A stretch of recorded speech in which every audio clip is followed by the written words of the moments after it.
Good morning. Tulog po na sleep over dito. Meron tayong mga saging dito mga idol. Sarap tulutuin mga idol. Hey! Good morning! Good morning! Saan sleepers na ka? Where's your sleepers? Sleepers ka. Go! May ano tayo dito eh. May isang malaking tuna. Ayan. So, gagawa tayo ng grilled tuna, kinilaw, at saka iba pa. Steak, maybe. Ito, paluto natin. Ina! Mother's toast. Best talaga. Magiginamos tayo with saging. Ay, aba. Ay. Assalamualaikum. Sarap ng tulog. Karon kay mag-ihaw mi og yellowfin. Okay. Since mag-Ramadan na ugma, Ramadan Mubarak everyone. Yawa ay. Alright. Look at that. Steak. Kilaw. Sige na, doon ka na mag-work sa abi. Doon ka na mag-work sa abi. Sige na doon. Ang lahat, native na coffee.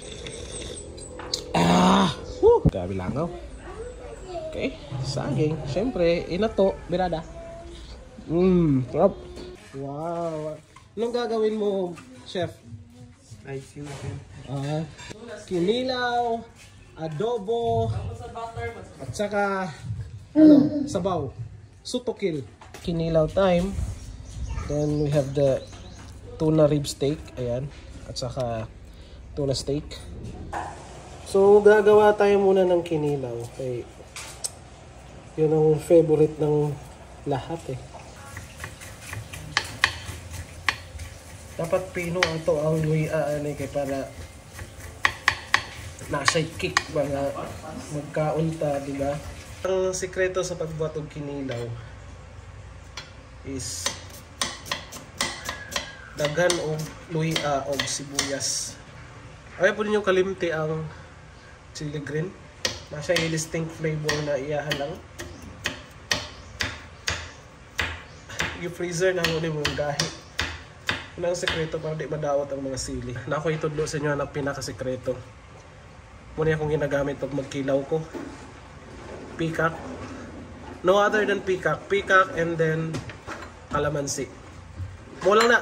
Tapos kumpleto ka lang nyo ang ingredients kinilaw. Goods na kaya. Okay, be generous sa peacock kay dami kayo siyang lasa ani. And then calamansi. Katong kinilaw na naigata. Actually okay po to siya but I prefer na katong original lang. So this is my version of kinilaw.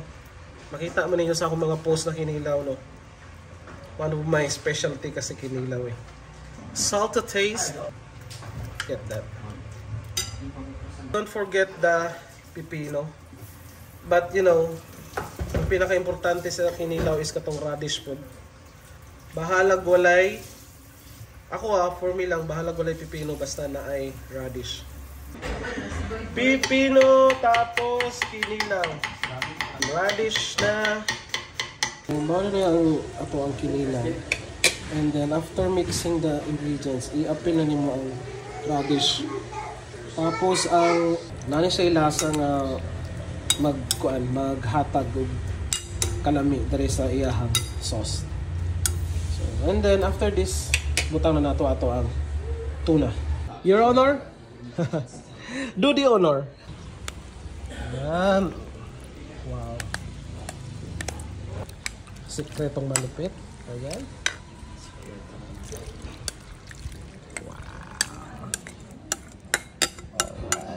Mamaya na yan.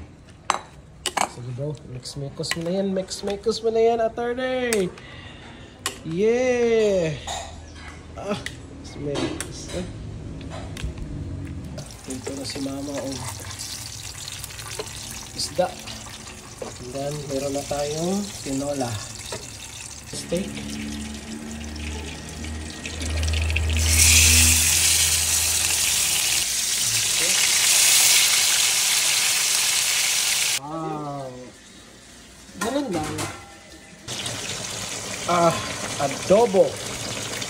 Adobo ulo ng tuna.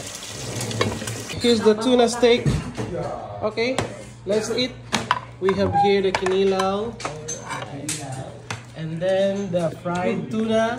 Alright. Ayan. Ang saya-saya. Saya-saya mga kaibigan.